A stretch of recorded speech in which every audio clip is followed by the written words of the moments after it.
কিরে সুধীর, চুপচাপ যে? মিসেস মেয়েটার অপারেশনটা সেই করবে? হ্যাঁ করলাম, কেন রে? না, আমি যে ইনজেকশনটা সাজেস্ট করেছিলাম সেটা কন্টিনিউ করলে আমার মনে হয় অপারেশন করার প্রয়োজন হতো না। হ্যাঁ, কিন্তু ওটা একটা স্লো মেথড, বুঝলি?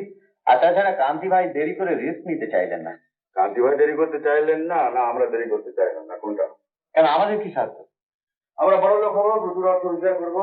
হ্যাঁ, আমরা বড় লোক হবো, প্রচুর অর্থ রোজগার করবো, সেই জন্যই তো এই নার্সিং হোম করেছি রে। একবার এগ্রি প্রশান্ত, অর্থ এবং স্বার্থের সবারই প্রয়োজন আছে, কিন্তু সেটা যদি শেষ পর্যন্ত গ্রিডে পরিণত হয় তাহলে কিন্তু খুব মুশকিল। সেই জন্য বলছিলাম যে ওইসব কেয়ারফুল। সুধীর, দারিদ্রের যে ছবি তুই দেখেছিস তাতে আমার এই বড় হওয়ার চেষ্টাকে তুই অন্তত গ্রিড বলে ছোট করি। বড় আমাকে হতেই হবে অ্যাট এনি কস্ট।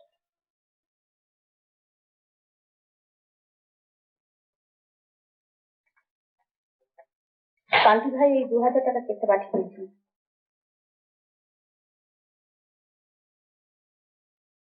কাল সন্ধ্যেবেলা আসুনি কেন? আমি কিন্তু তোমার জন্য অপেক্ষা করেছিলাম। কাল রাত্রি বা কোথায় ছিলে? কেন, আমি তো ফ্ল্যাটেই ছিলাম। মোটেই না, আমি 3 বার তোমায় ফোন করেছি, একবারও পাইনি। না না, সরি, ভুল হয়ে গেছে। আমি কালকে একটা পার্টিতে গেছিলাম, তাই অ্যালকোহলটা এত বেশি কনজিউম করা হয়ে গেছিল, ওই জন্য প্লাগটা খুলে রেখেছিলাম। কে আবার ফ্যাস ফ্যাস করে টেলিফোনে কি করবে? না মানে ওই, না মানে ওই চন্দ্রানী মাঝে মধ্যে টেলিফোন করে তো ওই। ও, চন্দ্রানী বুঝি রোজ রাত্রি ফোন করে?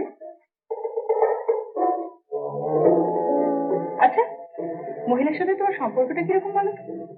সম্পর্কটা খুব মানে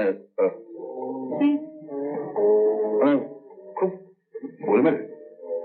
মহিলাটিও বেশ করেছে, কিসব ছাই বর্ষাটি লেখে, অরবুল বাবা, 2 পাতা বেশি পড়াই যায় না। আচ্ছা, তুমি ওরকম একটা বাজে মেয়ের সাথে মেশো কি করে বলো তো? কাজের মেয়ে পায় না বল।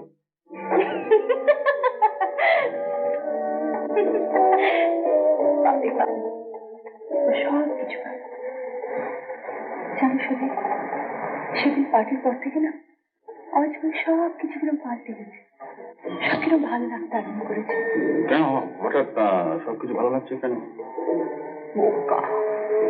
ভালো লাগার কোনো লজিক আছে? হ্যাঁ, তা অবশ্য ঠিক। এই শোনো, এবার থেকে কিন্তু তোমার চন্দ্রানী কন্দ্রানী সব ছাত্রা রোজ সন্ধ্যেবেলা আমার ফ্ল্যাটে আসবে, আর তুমি যদি না আসো আমিও তোমার ফ্ল্যাটে যেতে পারি। সেটা ঠিক আছে, কিন্তু ব্যাপার হচ্ছে যে আমাকে ওই একবার টাটা যেতে হবে, ওখানে একটা জরুরি অপারেশন আছে। হ্যাঁ, কালই যেতে হবে। কালই? অবশ্য 2-4 দিনের মধ্যেই ফিরে আসবো। আচ্ছা, এই এসে ফোন করো কিন্তু আমাকে, ঠিক? আচ্ছা ঠিক আছে, তোমায় ফোন করতে হবে না, আমি না রোজ তোমার খোঁজ নিয়ে নেবো।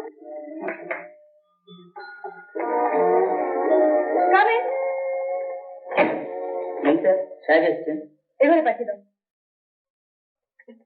কাল যাওয়ার আগে একবার এসো কিন্তু। হ্যাঁ ঠিক আছে।